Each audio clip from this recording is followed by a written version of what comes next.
So you guys, so make sure you guys have a pen and paper. We're going to hear about field recruiting from David Chessmore, just getting the culture down, making it happen within your agency, and a little bit of how to field recruit out there in the field. So I will start the audio right now. Yeah, so definitely wasn't a linebacker. I'm a lineman, but yeah, I 6'5", 300 pounds, not much of a linebacker. Now I wish. I tell everyone I'm a quarterback, but no one falls for that. So yeah, super grateful to be on the call this morning. Yeah, so I guess I was kind of thinking about last couple of days. What really clicked for me and why I started getting my butt to work. And I think what really just clicked for me was I had the opportunity to hire a couple individuals, Jill, Dakota, and David, and just to see what this career had done for them, I almost felt obligated to share the opportunity. And so I think that's what really clicked for me is that I realized this is the best opportunity in America. And I feel like we're obligated to find the right fit, right? I tell people all the time, I think we have 1,800 or 2,000 active agents in Family Heritage. Aflac has 35,000. And so my philosophy is we have a lot of work to do and a long ways to go. Because although you know that there's not any other place where you can make kind of income we have, but also an impact and really be around individuals that really care for each other and care about what we do, especially in today's world, right? I've been in the sales industry, and big thing that attracted me to Family Heritage was, Justin Ellingson and how he cared about his people. But out of all the companies I was looking at supplemental coverage, everyone told me how much money I could make. And then I met Justin Ellingson, got up at like 4 o'clock in the morning to drive, 4 hours to meet him and his team. And all he talked about how his father-in-law got to live longer because of the products we offered. It just blew my mind how it wasn't that info commercial. You can make so much money and you can do this.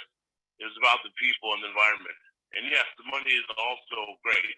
So that's what kind of got me pumped and excited, realizing that we have to share this opportunity. And I think the reason why, combination is creating that culture, right? That recruiting culture. And it's hard for me to take the credit because I think Justin started that, and we all just all the leaders just kind of grasped onto that. And I think just talking about it all the time, right? So Justin does a call every Tuesday, a recruiting call. I do a call Friday mornings before this call, and all we talk about is field recruits and demos, right? We don't talk about gap or how many families are covered. So we're always focusing on field recruiting. And it's just creating that culture and then going out and setting the schedule. So my schedule, Monday through Wednesday, I'm with my team. 6 to 8 hours, right? And then after that, I'm doing interviews, usually till 7, sometimes 8 o'clock at night. And then Thursday and Friday, if we haven't hit our weekly goals as a team, and then I'm working with my team in the morning, Thursday and Friday, and doing interviews for the rest of the day. And during that week, I'm doing power hours, stuff we learned in 201, and also training my team to do that. So when I'm with my team, I'm field recruiting constantly, right? After every demo contact, you walk in and someone says, "Hey, I'm not interested." You've done your 3-4 rebuttals. Perfect. I'll cross you off the list. But hey, I'm actually for a couple hours away, I'm 45 minutes away from Salina, Kansas, or wherever, right? And and we actually put out the names list. We actually have hundreds of families we work with and businesses here in town, and we're just looking for a local agent. Who do you know that just makes you laugh and just ain't get paid what they're worth, right? Or throw them a softball. What I mean by that, like, hey, who do you know? Like, who's the bartender here that everybody knows that you go into and she just makes you laugh, or and you just ask for people to see, right? You contact. Now, if you're done with your demo, same thing. Family protection, same thing. Hey, I'm not from the area, right? And just every single time, that's the opportunity. I don't think there's anything special I do. I'm just always asking for the opportunity, and then creating that culture. So 3 people on my team that are my top 5 or top 4 actually on our team were people where I was with my agent, and so one of them was kind of a funny story. I was in Grand Island training, and we were, I stayed at his house. We're sitting on the couch, and I said, well, he's like, I got to hop on this call at 8. I said, what's on 8? He's like, oh, this guy, he's trying to sell me some, this investment or something at 8 o'clock. And so I'm sitting here hearing this guy trying to pitch the Zoom, and they get done, and I say, have you talked to him about the opportunity? He's like, oh, no, he's doing really well. Like, he's not going to be interested. So why don't we call him back and talk to him? Right, we called back, just had fun, talked to him, and that was Johnny Did, which I think his first 4 weeks did, over 60,000, right? Talked to him, found out he wasn't doing well. He was working construction, making like $18 an hour. And another one was, we're in Nebraska, Lonnie Lendez, which I think she's like number 16 in the company right now, and started, I think, the end of February. Same thing. I was with an agent, and, I said, who do you know? We talked, like, oh, yeah. Got her on the phone, and she's like, nope, I'm not selling insurance. I'm not interested, and they're texting back and forth. And I said, give me that call. Give me the phone. Let me call her. I said, hey, Lonnie, what's it going to hurt? 5-10 minutes, free dinner, you can't pass it up, right? Sat down with her and the agent, and invited her to watch the career opportunity. So helping your agents, realize that there's tons of people out there that need what we need. Just constantly talking about it. And like Justin said for my intro, I just duplicate what everyone else is doing, right? Like I literally, called, when I was trying to figure things out, I called Amber. I still remember this call. I called Amber Winfrey. I'm like, what am I doing wrong? I literally told her this. What am I doing wrong? What do I need to do? Right? And I had a 45-hour conversation with her. Right? And I went out and, worked with Dylan's team, 2 or 3 train wars, and saw what he was doing. Right? And just applied everything that is taught. If anyone's been to 201, I think holding yourself accountable. Are you doing power hours? Do you know what power hours are? Right? So really get out there and make sure that you are taking time to recruit, right? And you know who's successful. Anyone, it's a person, but you can go car dealerships. There's tons of people that sell cars and not get paid what they're worth, that work their butts off, waitresses, bartenders, the customer service industry. So walk in there, right? Hey, who's your top car salesman here? Oh, that'd be Frankie. Awesome. Where's Frankie at? Hey, Frankie, can I shut your door here? Hey, I'm actually not here to buy a car. I'm here to tell you that I'm doing interviews this week. I can't guarantee you a job, but I hear you're the guy that I need to interview here. Right? Like, walk in, spend an hour of power hour. Right?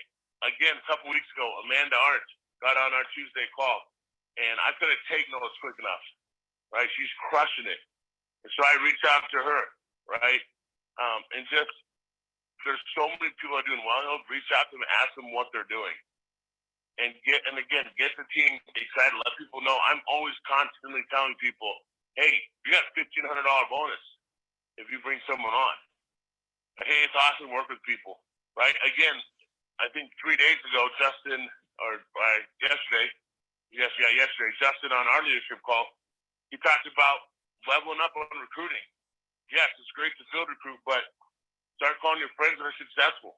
They're doing well in their career, right? Majority of people, probably everybody that is on this call right now is probably successful before they came to this career.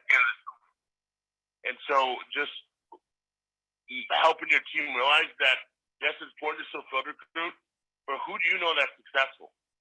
Right? Who do you know that's making $200,000, 300,000, but hates their life because they're working constantly? Right? I'm working on a lot of friends that I call security system 10 years ago. They're still selling security system because they're making about $400,000 in 4 months, but they can't get away from it. They hate their job, but the money's great, right? Taking that opportunity, it took me 13 months to get Andrew Rodriguez. His first week, he broke the record in transparent, sold 39,000 his first week in the field. And it took me 13 months to get him on board. And just that opportunity, and I probably have 4 or 5 guys in the last year and a half that I've been still calling and contacting, right? And so I just think it's really taking that opportunity to always be doing it. If you want your team to field recruit, do it all the time. And I'm talking once or twice, every single contact. Who do you know? It takes 3 to 5 seconds to ask. Right? Hey, I'm going to cross you off the list. Maybe you can help me out with someone else. Do your pre-approach. Hey, who do you know here? Perfect. Awesome. And I just got to start walking out, and then I act like I forgot something. Turn on, oh, man, I totally forgot to ask you. We're trying to find a local agent, show them the names list again.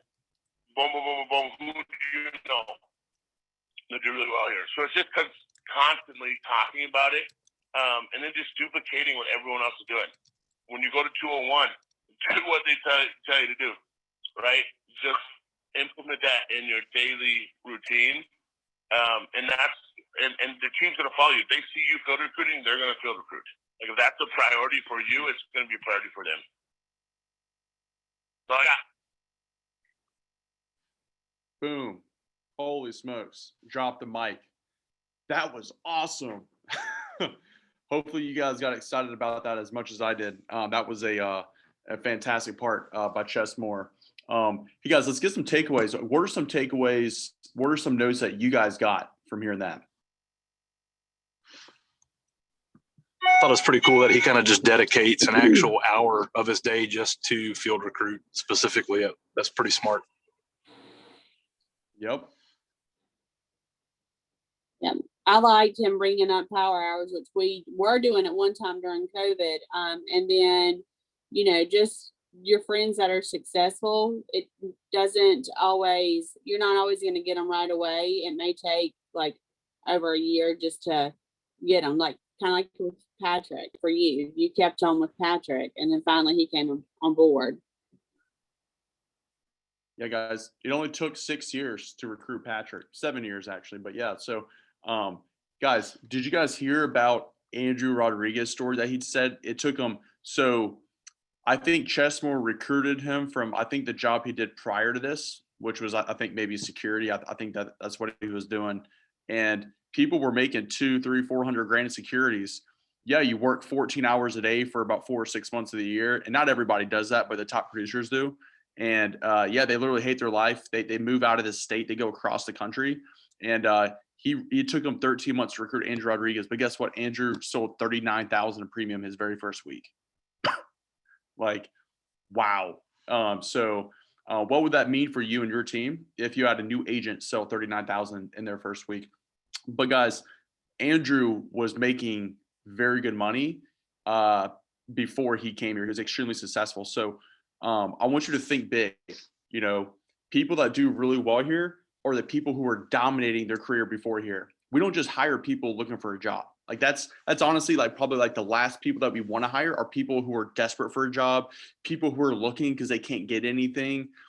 Those are really not the kind of people that we really want to build a long-term business. We want people who are already successful. but they can be put into a better vehicle to put into sixth gear and to really take their business and their life to a whole new level. Just with there's so many reasons why people will be attracted to us. Obviously, the money, the culture here is electric. We definitely have a way better culture than almost any other company in America. All the good news that we have, the trips that we get to go on are top notch. The products, we have the best product in the market.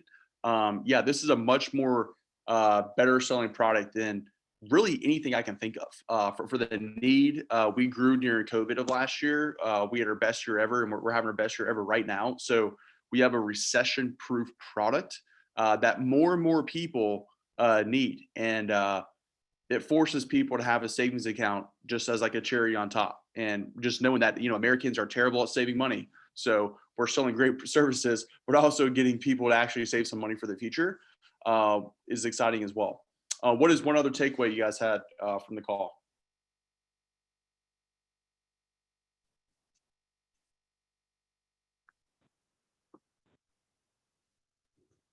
You gotta ask. Yep. Anybody You gotta here? go out with an open mind, basically, and you gotta at least ask in the first place. Yeah, for sure. And guys, what is his go-to line? Like, what does he say when he recruits somebody? Like what does David say to transition from selling insurance to recruit somebody? What was his transition line he said about 5 times?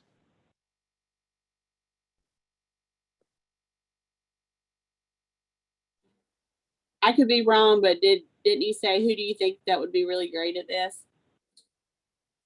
Yeah, very similar. Yep. He said a few different things that you could say. That there's not like one exact line, but he says, who do you know? Who do you know? Who do you know? He was transitioning. That was his transition. So write that down. Who do you know? And I don't care what you say after that. You could say, who do you know who wants to make 200 grand a year or more? Who do you know who wants to make over 6 figures in year 1 and they keep getting better? Who do you know who does really well financially but hates their job? Who do you know who's really funny? Who do you know who's a local bartender that everybody knows? That was one that he said a couple of times. Who do you know that you just can't get them to shut up at an event? Who do you know that makes everybody laugh? I think he said that a couple of times. Who do you know that's just fun to hang out with, right? But it starts with who do you know? And you could finish that sentence with anything. Who do you know that wants a way better opportunity? Who do you know that is killing it at their current job, but they have no free time? That's how we recruited Andrew Rodriguez and Lonnie. And one thing that I liked also, guys, is he was like, hey, that guy that was trying to sell that other guy over the phone at like 8 o'clock at night or whatever, David got the family heritage agent to call the guy back and was like, hey, man, it's a free dinner, 5 or 10 minutes. What's it going to hurt? Just show up. The guy showed up and he's working with us right now. So how funny is that the guy was trying to sell to salespeople, people that are trying to sell you stuff. Like, hey, man, hey, you guys, don't be scared. We can take people out to dinner. You have free. You don't have to be an agency owner to take somebody out to dinner and talk about the opportunity.